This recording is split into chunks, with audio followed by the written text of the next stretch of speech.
O mga kababayan, mayroong binulgar si Atty. Glenn Chong tungkol dito sa plano ni Liza. Si Liza Marcos, mga kababayan, na tinawag pa niyang halimaw, ha? Halimaw! Sarap na sampalin, mga kababayan. Ayun, may pinaplano daw si Admiral. Gusto daw niyang ipasa, mga kababayan, ang pagka-presidente. Ang pagka-presidente ni Bangag daw, mga kababayan, ni Bongbong Marcos, ha? Presidente ni Bongbong Marcos. Na wala daw ibang ginawa, mga kababayan, kundi magdroga. Gusto daw niyang ipasa ang pagka-presidente nito sa kanyang anak na si Sandro. Si Sandro Marcos, mga kababayan, nakamukha ni Charis Pempenko. Yan mismo ang sinabi ni Atty. Glenn Chong, mga kababayan. Yan daw ang plano ni Liza. At dahil hindi pa siya pwedeng tumakbo sa 2028, mga kababayan, si Sandro dahil underage pa, kailangan daw nila ng placeholder muna, mga kababayan. Bridge na sa 2034, nasa sapat na daw na edad si Sandro. Kaya sa 2028, crucial daw sa kanila ito. Then paano nila mauupong presidente si Sandro sa 2034 kung hindi nila kakayanin ngayong 2028, mga kababayan? Panoorin niyo po, ha? Oh. So, being public office, being public trust, papalit ng Pangulo ng kanyang ama na walang kwenta. Walang ginagawa kundi magdruga. Hindi yan hereditary title na susundin ng anak mula sa kanyang ama. Ito yung gusto mangyari ni Liza Marcos. Na yung anak na naman niya ang magpapalit ng Pangulo ng kanyang ama na walang kwenta. Oh. Walang ginagawa kundi magdruga. So, being public office, being public trust, kasama doon, kaakibat doon yung transparency. Pag sinabi mong transparency, open yung action mo is maisabi ng taong bayan, di po ba? Tulad ditong budget na to, itong budget na to, tinanungan, meron nang nagsabi na mali daw yung sinabi ni Saldico na si Marcos nagpapa-insert sa budget. Nagunggungan yan, mga kababayan, yung palusot nila na bakit pa ako nag-i-insert? Sa executive naman daw, mga kababayan, nanggagaling ang budget. Hello! Sa executive nga, mga kababayan. Pero yung budget na yan, mayroong team na nag-aaral, mga kababayan. Pinag-aaralan, mayroon silang mga datos, supporting document, galing sa iba't ibang lugar sa bansa para dyan sa budget na yan. Yung sinasabing insertion, yung insertion ni Bangag, mga kababayan, na sige, lagyan mo ako ng 100,000 dyan, kahit hindi mga kababayan. Hindi nakalagay doon sa research team. Yan ang insertion. Kasi hindi daw nag-i-insert ang presidente sa budget. Mali po yun. Oo nga, mali yun. naman po ako, ang budget po natin, kung maalam lang ninyo, 3 libro yan, ganyan kakapal. Ganyan kakapal yung budget natin, iniisa-isa lahat ng item doon. That's part of transparency. Pero, ayaw ni Marcos isingit doon sa National Expenditure Program kasi pag nasa NEP ang budget, si congressman ang hihingi ng TOM. Hindi si presidente. So pag nilagay mo sa National Expenditure Program ang budget, ang congressman kung saan distrito nilagay, so doon na lang sa BICAM nila ipapa-insert. siya ang sisingid ng kickback. Kaya hindi nilagay ni Marcos ang budget na gusto niya sa NEP, in-insert niya. Kasi pag in-insert, kung sino ang sponsor, proponent, siya ang tatanggap ng kickback. Totoo ang sinabi ni Saldico. Totoo ang sinabi ni Saldico. Si Marcos na mahigit 100 bilyon. Kada taon na yan, ha? Bawat taon. Grabe. Grabe itong mga kawatan na itong mga kababayan, So kaya yung sinasabi ng Marines na 805 billion, naniniwala akong totoo yan. Pero, sa tingin nyo ba, kaya ng congressman ilusot ang 805 billion? Hindi kaya ng congressman kailangan yan ng basbas ng Malacanang. Mag-isang mataas na Presidente. Walang iba, sa paningin ko, si Marcos yun. Ang presidente. Si Marcos yung mastermind. Presidente. So yan ang ginigiit natin ngayon, transparency. Kailangan natin i-audit yan kung nasaan yung pera na yan. Mali-maleta, di ba? Pati si George Garcia, binigyan. Pati si George Garcia. Pero Kaya maleta. yung talo, Nanalo! Abante! Abante! parang si Lazarus. Di ba si Lazarus namatay na? Tapos nabuhay uli. Nung kandidatong natalo, siya pa ang pinaupo. Alam niyo kung sino yan. Yung wala pangalaga. Abante liling. Mami, ito ang sabi ha. So, kaakibat na transparency is accountability. Mananagot ka doon sa ginagawa mo. So ito, dapat papanagutin natin si Marcos dahil hindi naman, do you really believe na yung mga luggage na pera exist in a vacuum? Do you really believe na gawa-gawa lang yun ng mga marits? Hindi yun. Acknowledge siya mga kababayan eh. Di ba acknowledge na pati si Marcos mga kababayan na grabe na ang kurakutan, sabi na nga niya mahiya naman kayo. O, yan mga kababayan, ito ang paraan nila sa pangungurakot. Totoo yun. Dahil kung hindi pa kasabot si Marcos mga kababayan, mayroon na sana siyang mga napakulong ngayon. Sino napakulong ngayon? Si Bong Revilla. Tapos ang mga kababayan, napunta ba lahat kay Bong Revilla yung mga ninakaw? Kay Bong Revilla, dumilang sa kukol mga kababayan ang nila, bintang nila. Dati sa panahon ng ibang presidente, sobre lang yan eh. Sobre lang yan, iaabot sa'yo. Ngayon, hindi na sila kontento sa sobre. Malita na talaga. Maleta na talaga. Dati pa, sobre lang mga kababayan, no? Alam nyo, kung hindi tayo, if hindi natin sila, kung pabayaan natin sila, Kung hahayaan next lang. time, hindi na yan maleta. Container na. Truck na talaga. Oh. Maawa tayo sa sarili natin. Sa mga anak natin. Isang bahay na nga mga kababayan ang inimbakan. O mga apo natin, they cannot fight for their future. Tayo yun. We are the ones fighting for them. And I'm very happy and very grateful that you are here. That's what Maisog stands for. Transparency. Lahat ng ginagawa ng gobyerno, dapat makita natin, dapat walang tinatago sa atin. Dahil pera natin yan. Pera natin yan. Every time nag-release kayo, i-tax yun.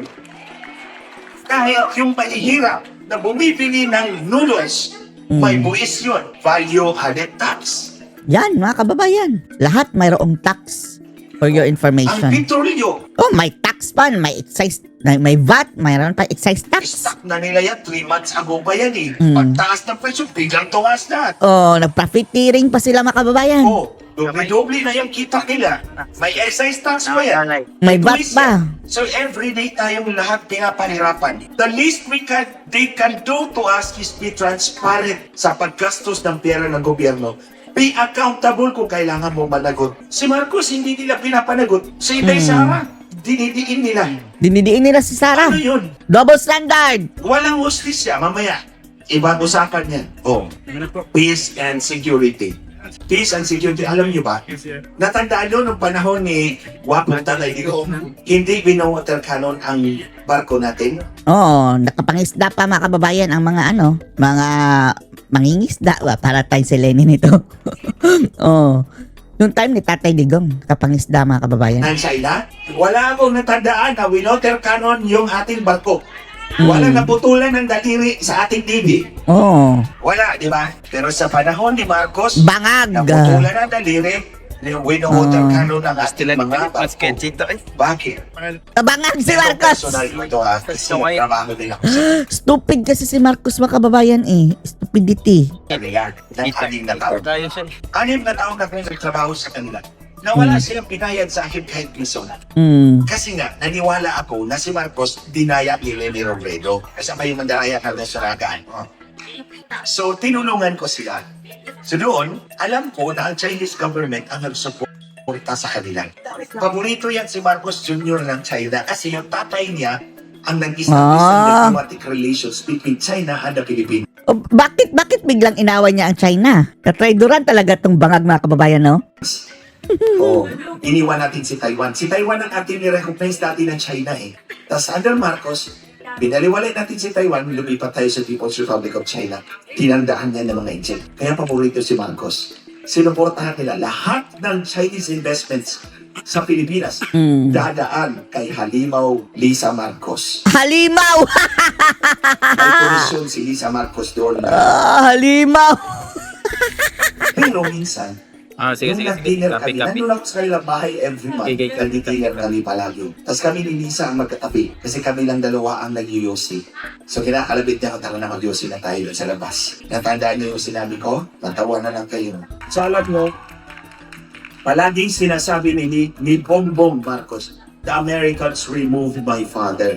So nung nakaupo na siya, lumuhod agad siya sa mga Amerikano. Siyempre naggalit ang China. Himodput talaga, Ikaw no? walang utang na loob ka talaga ha. Sinuportahan ka namin, tapos ngayon, Doon ka na lumuhod sa Amerikanong nanalo ka na. Kaya nagalit ang ang China sa atin. Ngayon, si Marcos, gusto namang makipag-away sa China. Wala. Diyos ko, Lord.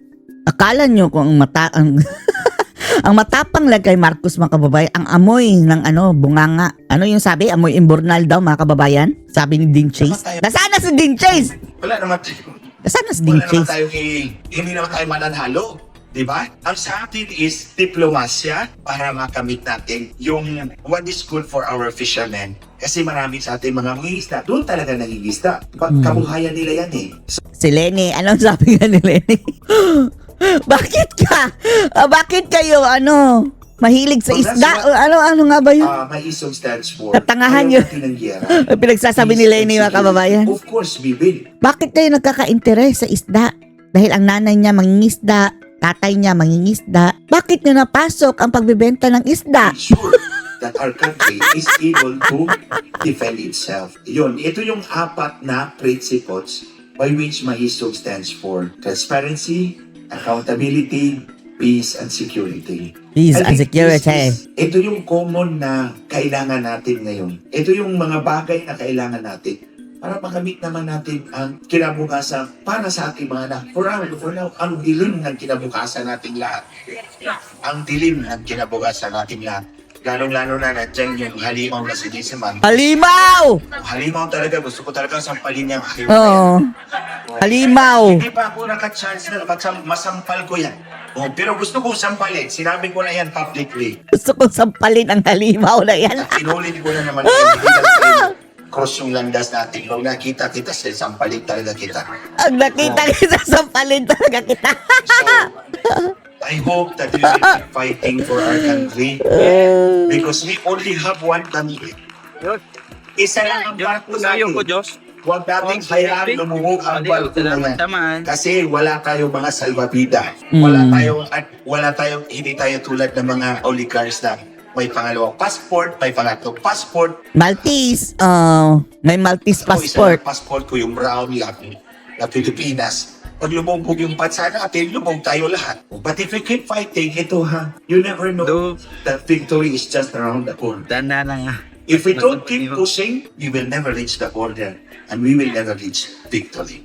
But if we keep pushing, one day we will reach the corner and we will see victory. So that's what Naisog stands for. Alam nyo, unang-una, magkasama kami dapat ni Atty. Pig dito ngayon. Kaso bigan siyang tinawag ni Mayor Paste. Kasi kakandidato siya sa 2022. Huwag niyo mong kalimutan. Sige ka. Pakiusap ko bulan sa inyo. Sir, sa 2028, 2028 ba naman yung election? Kaliban na lang kung matigok ng isa. Nagsisiti nga ako ng kandila at nabigabi eh. Di nga. I'm not joking. Ma'am, paghanap tayo ng suicide bomber. Anyway, Ma'am? I don't know. Wala tayo akong paano kung hindi ka noon una ang tumakbo. Ang nangyari kasi sa lugar namin, pinatay nila yung former governor namin kasi yung isla namin dati, isa lang yung congressman, governor, mayors, pamilya lang niya. You can relate this to your places in the Philippines. So, nung pinatay nila yung former governor namin, binalay sa likod ng ulo sa harap ng asawa niya.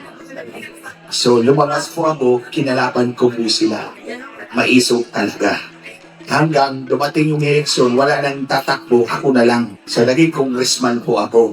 So, alam nyo, mga kababayan, noong nagsimula pa ako, ang probinsya ko, Biliran ha, yung maliit na isla dyan sa Samar at Leyte. Ay, di doon sa ano yun, doon yan sa Samar. Sa Samar yun. Oo, yung kampanan na sa Amerika, binawin niya. That's very good. So alam niyo, nung nagsimula po akong congressman, ang probinsya ko po ay palaging nasa top 10 poorest province of the Philippines. 70% po ang poverty incidence namin. Pagbilang ka na sa 2 tao sa Biliran, 7 dyan, sobrang mahirap. 3 lang ang nakakaangat sa buhay. Or hindi pa ako nagmamayabang sa inyo, 3 taon lang po akong naging congressman tapos dinaya na po ako ni Smart natin. Pagkatapos po ng 3 taon, graduate na po kami sa 10th poorest province of the Philippines. wala na po kami doon. Alam nyo, ilan na lang yung property sales nung bumaba ako sa pwesto? 30%. Imagine from 70%, 7 sa bawat 10 bibira nun. Mahirap. After 3 years, 3 na lang sa bawat 10 ang mahirap. Ang ibig ko kong sabihin, hindi imposible na mabago ang takbo ng bansa natin. Hindi imposible na makamit ang magandang kinabukasan para sa mga anak at mga apo natin.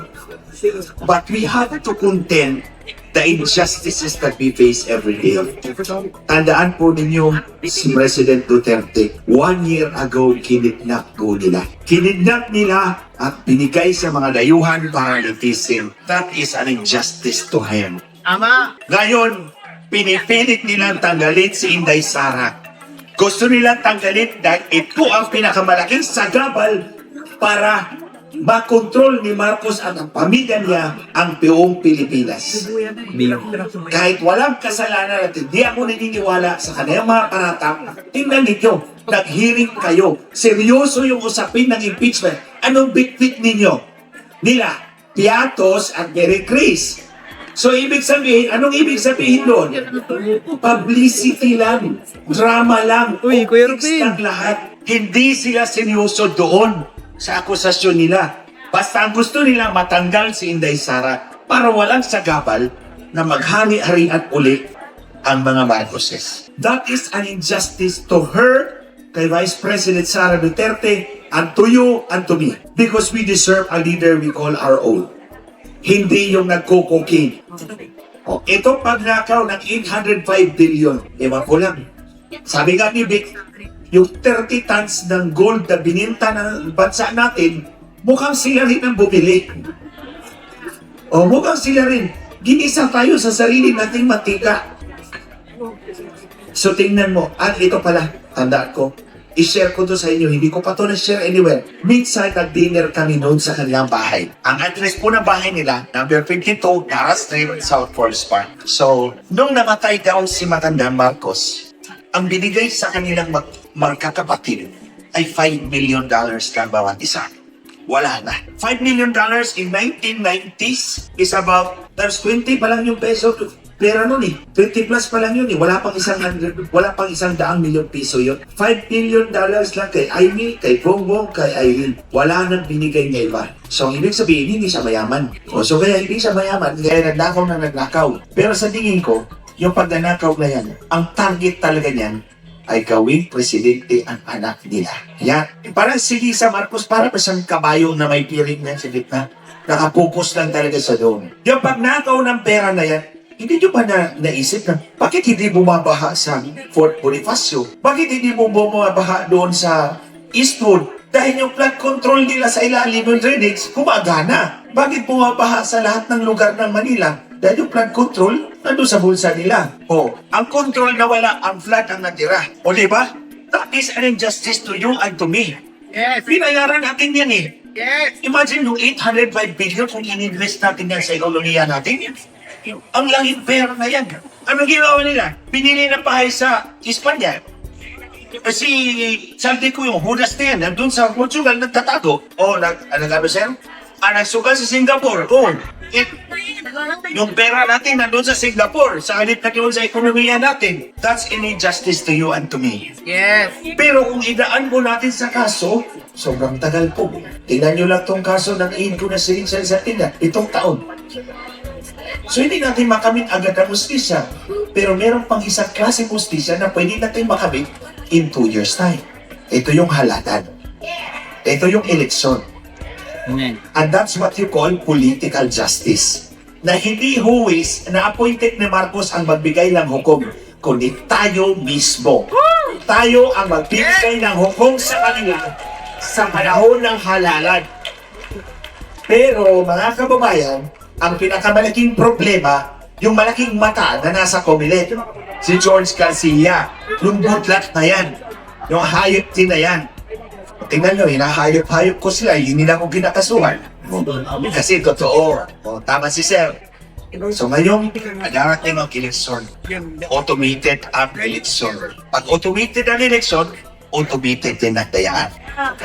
Tandaan ninyo, dati si Map ang nagbibilang ng balota, nasa blackboard, nakikita mo yan. Pero ngayon, si Makina ang magbibilang na hindi mo man lang nakikita. Kahit pa magdala tayo ng teleskopyo doon, hindi mo talaga makikita yung daya na doon sa loob ng makina eh. O, nakaset na yan. So, ngayon, si Inday ang kandidato natin. That's for sure, di ba? Right. Pero, gusto ko itong i-stress sa inyo. May kandidato din sa kalaban. Lahat ng kandidatong kakalaban kay Inday, automatic, suspect yan na kandidato ni Marcos. Kasi si Inday, pagkakatibalaan natin ngayon eh. O, lahat ng kakalaban kay Inday sa posibleng kandidato yan ni Marcos. Kapi kay Bangag candidate yan. So, tayong lahat, focus tayo dito kay Inday. Ang problema, yung dayaan. Okay, eto yun ha. Yung pandaraya, hindi pwedeng all numbers. Hindi pwedeng sabihin mo sa presintong ito, bibigyan ko si Bangag candidate na 500 votes. Kasi pag whole numbers, may pumoto ni kay Inday. Eh kung ganyan ang klase na pandaraya mo, lalagpas ka sa total number of registered voters. Eh di mahuli ka. Mahuhuli sila, ayaw nila nun. So, ang daya is percentage. Madadagdag ng boto on a certain percentage. Hindi pwede 100%. Kasi lalagpas ka na sa registered voter. May limit yun eh. Yun yung maximum limit eh sa bawat presinto. So, pag nagdagdag ka ng boto, hindi 100%. Paano mo kontrahin yung daya nila? The only way na manalo tayo, manalo si Inday, ibuhos natin lahat ng boto natin para sa kanya. Kasi pag overwhelming ang boto na matanggap ni Inday, hindi kakayanin ng percentage splitting nila. Lulusot at lulusot pa rin siya. Tingnan niyo yung nangyari kay President Duterte. Hindi naman totoo, 16 million lang siya eh. Mas pataas ang boto niya. Ang ginawa nila, binawasan ng binawasan ng binawasan. Habang yung pangalawa, dinagdagan. Kaya nga ni pagkatapos ng eleksyon ng 2016, nagtatanong na si Binay, nasaan na yung boto ko? Kasi nasa 4 million na lang ang boto niya. Hindi na siya naniniwala na 4 million na ang boto niya. Siyempre, binawasan siya dito, dinadagdag kay Marojas. Ang problema, sobrang layo ni President Duterte, hindi nila ma-breach. So, ang ginawa nilang compromise, si Marcos ang dinaya. Kasi at the time, nung eleksyon na yun, ang pinakataas na labang ni Marcos, kaya dito tayo makakita ng comparison. Pag mahaba, mas mataas masyado ang distansya, ang difference, hindi hahabulin, hindi mahabol. Pero si Marcos, ang pinakapataas na boto niyang natanggap, ang gap between Marcos and Lenin is only 946,650 votes. Wala pang 1 milyon. Ay, apat na update na, ubos ang 1 million ni Marcos. Panalo si Leni Robredo. Yun ang example. Pag konti lang ang diferensya, mahahabol nila. Pero pag malayo masyado ang diferensya, imposibleng mahabol nila. Kaya ako, nakikiusap ako sa inyo, hindi lang dito sa Malaysia kasi konti lang naman tayo dito, hindi naman tayo millions. Yung pamilya po natin sa Pilipinas. Yun, maraming boto yun. Ipost natin yung lahat para kay Inday. Because no matter what we do to protect the votes, makakahanap ng paraan at mandakaya. Pero nga, limited din yung kanilang capacity. Basta pag maraming boto talaga kay Inday, hindi nila kakayanin yun. And the only way to secure justice for us, hindi lang para kay Tatay Digong, hindi lang para kay Inday mismo, kundi para sa inyo at sa akin, tayong mga Pilipino, biniktima ng administrasyong ito, is to put someone there that will make sure Marcos will go to prison. Kasi kung ako si Inday, hindi ko patatawaran ang ginawa niya sa tutay ko. Imagine, makadaan na yan, binigay mo pa doon, na ayaw nang ibigay sa atin ulit, at kung gusto natin makauwi si Tatay Digong, si Inday ang ilagay mo dyan. Because we can also exert pressure on the ICC. Ito, hindi ito may pressure kasi kakunsabo niya eh. Kapag yung babae, yung halimaw, umukhang halimaw na asawa. Oh. Sa totoo lang, yung pag-kidnap kay Tatay Digong, umatras si Marcos at si Tambi. Umatras yung dalawang lalaki. Itong babae ang pumilit. Tandaan nyo yan. Umatras si Bongbong at si Tampi. Huwag nang ituloy yung pagkidnap kay President Duterte. Ang babae ang pumilit na kidnapin. O ito talaga, hayop. Totoo yan. Hayop talaga yung babae na yan. O kaya gusto ko sa palin kaliwat kanan, 100 times over. O bakit sa kanya yung pangalan? Pero yun yung pakiusap ko sa inyo mga kababayan. Malasakit namin para sa bayan natin. Makamit natin yung justisya, hindi naman para kay President Duterte sa atin, kundi para sa ating lahat. Because I know, alam nyo, kung makita ni Inday yan, ni Vice President Sara Duterte, na tayo mismo ang gumawa ng paraan para malupulok siya sa pagkapangulo, pagkakano yan ang tangaloob sa atin. In the same way, ako'y nanalo, alam nyo ha, nabigay din ako ng pera. Nabigay din ako ng pera noon. Yung eleksyon na yan, 2007 yun. I'll be honest with you. Ang binigay ko, 100. Wala naman pa ko maraming pera. 100. Ang kalaban ko, 1,100. Tinadil pa talaga niya ng 100 para pakita yung difference. Tandaan nyo ha, 100 lang yung akin. Yung kanya, 1,100. Actually, umiyak talaga ako doon. Sabi ko, Diyos ko, ang pagod ko. Tapos, 100 lang yung akin. Yung sa kanya, 1,100. I remember, yung probinsya ko po, pobre, mahirap. 70% ang poverty incidence. Pero alam nyo, sumulat ako ng maliit na note. Sabi ko mga kababayan, ngayon pa lang, ako'y nangangako sa inyo na pagsisigwin ko kayo ng totoo. At ako'y nagpapasalamat sa inyo ngayon pa lang sa tiwala na ibibigay nyo sa akin sa araw ng eleksyon. Pag araw ng eleksyon, nanalo ako dahil sa papel ngayon. Hindi ako nanalo sa 100. Alam nyo, sinabi talaga ng mga tao sa akin, Glenchong, nanalo ka, hindi sa 100 mo ha, kasi tinanggap din namin yung 1,100 BSP na. Sabi, pinapangga talaga ako sa mukha. Uy, Glenchong tawag niya sa akin, hindi ko Christmas eh. Uy, Glenchong, nanalo ka ha, dahil tinoto ka namin. Tinanggap namin yung 100 mo, tinanggap din namin yung 1,100 sa kabila. Siguro naka 1,200 siya. Pero, ikaw pa rin ang binoto namin dahil sa sulat na to. In-attach ko sa sample ballot at the last minute. Alam nyo, the people has the capacity to choose the right leader. The people can choose the right leader. At nung ako'y nakaupo, tinitingnan ko yung utang na loob ko sa taong nagluklok sa akin. That's the same way I see in Inday Sara na pag napakita natin sa kanya, kami ang nagluklok sa iyo dyan. Pagsilbihan mo kami ng totoo tapat. Alam niyo ito ha, example lang to. Bumili ako ng 14 school bus. Air condition yun. Mas maganda pa yung school bus namin sa Makati. Pobre kami probinsya ha. Pero mas maganda pa yung school bus namin sa Makati. Kinukuha ko 7,000 high school students every single day. Sa barangay nila, hatid sa school, balik. Walang babayaran kahit piso. And imagine ha, it cost only 25 centavos to send a student to school and 20 centavos back because of economies of scale. Natupad ko yan. Sinimento ko yung kalsada namin. Sabi ng World Bank, 22 times ang benefit. Pag yung mga kalsada mo sinintado, connected to the regional network. Yun ang ginawa ko. Ang opponent ko, 12 years. 32 kilometers ang nasimento nila. Ako, 3 years, 31 kilometers ang nasimento ko.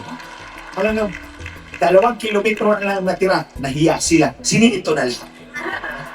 Kasi kaya eh. Pag binuhos mo lang yung puso mo, pagsilbihan mo yung taong bayan, we will go a long, long way. We will go a long, long way. Hindi kayo dapat maghirap dito sa ibang bansa if we can create the right conditions for you to work in the Philippines. Na nandun ang pamilya ninyo. For me, mas mahalaga na nandun kayo nagtrabaho dahil malapit kayo sa pamilya nyo, napapantayan niyo yung mga anak ninyo. Because family is important. So sana magkaisa po tayo. Yun, pakiusap ko sa inyo. I've been in this advocacy for the last 15 years. And I never stop because it is so important. Sobrang mahalaga na pangalagaan natin yung kinabukasan natin. Ngayon, tingnan niyo yung mga anak ninyo at mga apo ninyo.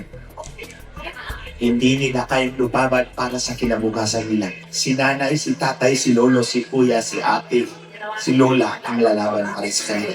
That's why we are here today. And I thank you for your time. I thank you for your effort. One day, I will not stop dreaming that we will have a better government.